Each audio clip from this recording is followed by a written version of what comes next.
छत्रपती शिवाजी, जय महाराष्ट्र प्रथम।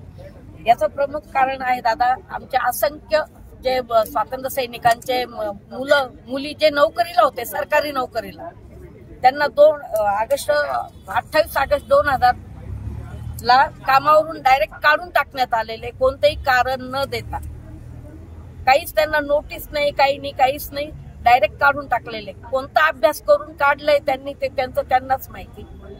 आणि आमच्या 2022लाही आमचे स्वातंत्र्य सैनिक उपोषणला बसले होते।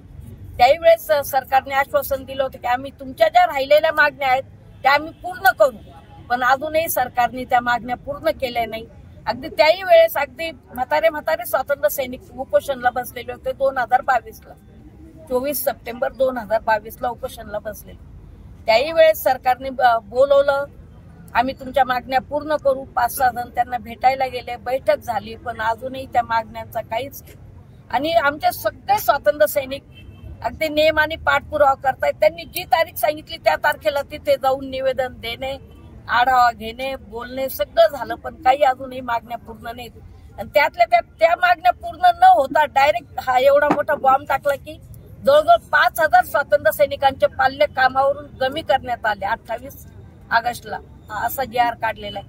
आणि तो GR जोपर्यंत मागे घेत नाही तोपर्यंत ठामपणे मी उपोषणला स्वतःहून बसलेले आहे। मला यात कोणाचंही काही हे नाही की तुम्ही बसा किंवा आम्ही सांगितलंय म्हणून तुम्ही असं करा। मी माझे स्वतःहून निर्णय घेऊन 40 गावून इथे उपोषणला आलेले आहे। काय नाव आपलं? शोभा अमरसिंग राजपूत। मॅडम, 1 वर्ष अगोदर जे मुख्यमंत्री साहेबांनी तुम्हाला शब्द दिला होता तुमच्या मागण्या पूर्ण करण्यासंदर्भात, परंतु त्यावर आतापर्यंत त्यांनी पूर्ण केलेले नाही, यावर काय म्हणणं आहे? एकही मागणी पूर्ण नाही केलेली, ते फक्त मान डोलवतात, हो म्हणतात। आम्ही त्याच्यानंतर मुंबईला अधिवेशनही घेतलं। आम्ही मुंबईला भर पावसामध्ये जवळजवळ 1,500 स्वातंत्र्य सैनिक पावसामध्ये होतो ऑगस्ट महिन्यामध्ये 2 वर्षापूर्वीच, तरी आमच्या एकही मागण्या पूर्ण नाही झाल्या। सरकार फक्त त्यांचं आता बोलू की नको, पण त्यांचे गठबंधनच करण्यामध्ये आहेत, त्यांच्याच काय आहे त्यांच्या कुरकोड्या करण्यामध्ये, त्याच्यातच सरकारनं बनलेलं आहे। बाकी काही कोणाचं सर्वसाधारण लोकांचं सरकार नाहीच आहे। 2022 मध्ये तुम्ही बसले होते उपोषणाला, तर त्यावेळेस तुमचे कोणते मागण्या होत्या?